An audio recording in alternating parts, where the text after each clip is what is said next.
सच्चो सतराम। कृपया इस चैनल को सब्सक्राइब करें और बेल आइकन को प्रेस करना ना भूलें। धन्यवाद। सच्चो सतराम। असांजो घर हक़ीक़त में सॼो ख़ुशियुनि सां भरियल हूंदो आहे। असांजे घर में थोरी ख़राबी हूंदी कोन्हे। अगरि थोरी ॿाहिरों अची वेंदी आहे त असां हुनखे बि कढी छॾींदा आहियूं। असांजो घर हूंदो आहे, घर असांजो हरियो भरियो हूंदो आहे। घर में असां जूं सभु चीज़ूं केतिरियूं सुठियूं रखियल हूंदियूं आहिनि। सभु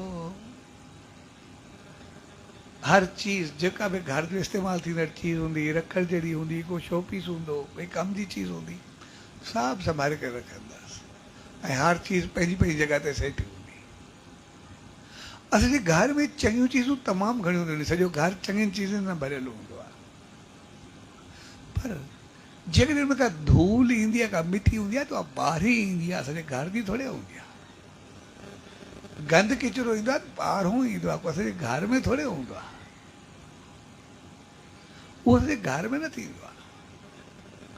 ऐं असां बि सुबुह शाम जो झाड़ू लॻाईंदा आहियूं या सुबुह जो सफ़ाई कंदा आहियूं, असां बि धूल किचिरो हूंदो आहे उहो ॿाहिरि करे चङी चीज़ खां ॿाहिरि सुलाई आहे छा कॾहिं बि।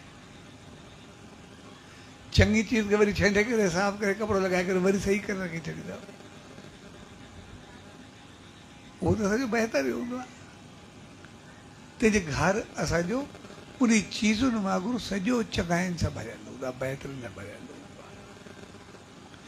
धूल ईंदी आहे तो कॾहिं कॾहिं ॿाहिरों ईंदी आहे, असां उन धील खे साफ़ करे छॾींदा आहियूं।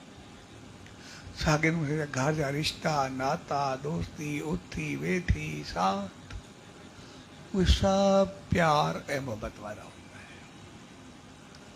उहे सभु चङा हूंदा आहिनि।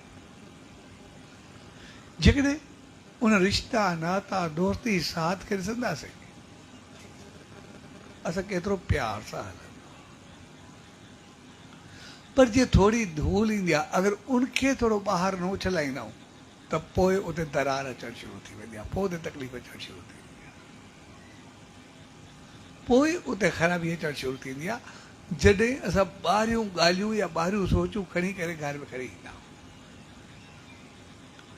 ॿाहिरियां पिटका खणी करे घर में दाख़िल थींदा आहियूं त उन धूल उहा ख़राबी हो किचिरो असांखे ख़राबु कंदो आहे। पर जेकॾहिं घर बाक़ी त असां सभु चङा आहियूं ऐं असां सभु एतिरा चङा असां ॾिसंदा आहियूं। जेकॾहिं असां घर में सभु ठीकु हूंदा आहियूं त सभु कुझु सही हलंदो आहे।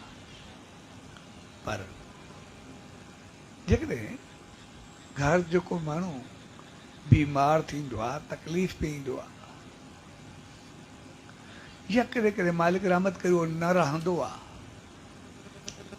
त पोइ असां केतिरा परेशान थी वेंदा आहियूं। पोइ असांजी ज़िंदगी में बाक़ी कोई ॼण रहंदो ई न आहे, सभु कुझु हेॾो होॾे थी वियो।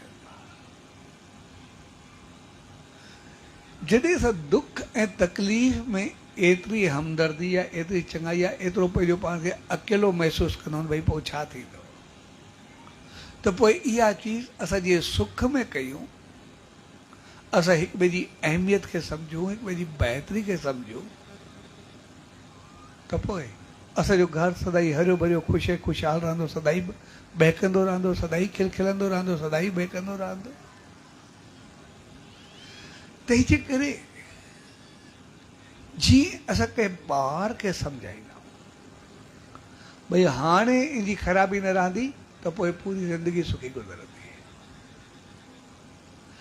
त साॻिए नमूने घर जे तकलीफ़ में अचण खां अॻु में असां अहिड़ो हली छॾूं जे घर में कोई ख़राबी थिए ई न, कोई विवाद थिए ई न।